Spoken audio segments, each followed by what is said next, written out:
सदियों पहले का जिक्र है। एक अजीम इस्लामी सल्तनत हुआ करती थी। सल्तनत वसी और अरीज थी। महलों की ऊंची फसीलें आसमान को छूती थीं। बाजारों में हुजूम रहता था और हर कोने में इस्लाम की शान झलकती थी। इस सल्तनत का बादशाह उमर बिन नोमान निहायत बहादुर, आलिम और इंसाफ पसंद शख्स था। लेकिन तकदीर को कुछ और ही मंजूर था। सल्तनत नोमान में कई दिनों से सोग का माहौल था। बादशाह उमर बिन नोमान का इंतकाल हो गया था। पूरा शहर गमगीन था, क्योंकि वो एक नेक और आदिल हुक्मरान थे। लेकिन अब सबकी नजरें महल पर थीं कि नया बादशाह कौन होगा। बड़ा बेटा जंग में शहीद हो चुका था, इसलिए तख्त का वारिस सिर्फ याहिया बचा था। याहिया महज 20 बरस का एक नादान, जिद्दी और गैर संजीदा लड़का था। वो अपने दिन खेल तमाशों, शिकार और हंसी मजाक में गुजारता।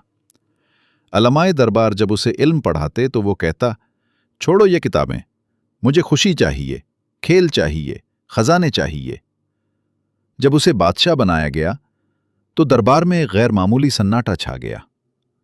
काजी ने ऐलान किया, अल्लाह के हुक्म और सल्तनत के दस्तूर के मुताबिक याहिया बिन उमर आज से हमारा बादशाह है। सब ने बादले नखास्ता बैत कर ली, लेकिन दिलों में खौफ बैठ गया। याहिया ने तख्त पर बैठते ही हुक्म दिया, सबसे पहले खजाने के दरवाजे खोलो, मुझे सोना और हीरा देखना है। वजीर ने कहा, जहां पनाह, यह खजाना रियाया और जंगी अखराजात के लिए है, इसे संभाल कर रखना जरूरी है। याहिया हंस पड़ा, मैं बादशाह हूं या खजाने का गुलाम? खजाना मेरी अय्याशी के लिए है। आज से रोजाना दरबार में रक्स होगा, मेले होंगे और जश्न मनाया जाएगा। ये सुनते ही दरबारी हैरान रह गए, लेकिन बादशाह के हुक्म के सामने कोई बोल न सका। कुछ दिनों में महल रंगो नूर में डूब गया, लेकिन बाजारों में गुर्बत बढ़ने लगी। सिपाहियों को तनख्वाह न मिली, किसानों को मदद न मिली, गरीब रोटी को तरसने लगे। बादशाह के एक वजीर थे, वजीर सुलेमान। वो नहायत अक्लमंद, बुजुर्ग और नेक इंसान थे। उन्होंने बादशाह को समझाने की कोशिश की, जहां पनाह, सल्तनत खजाने से नहीं बल्कि इंसाफ और रियाया की खुशी से कायम रहती है।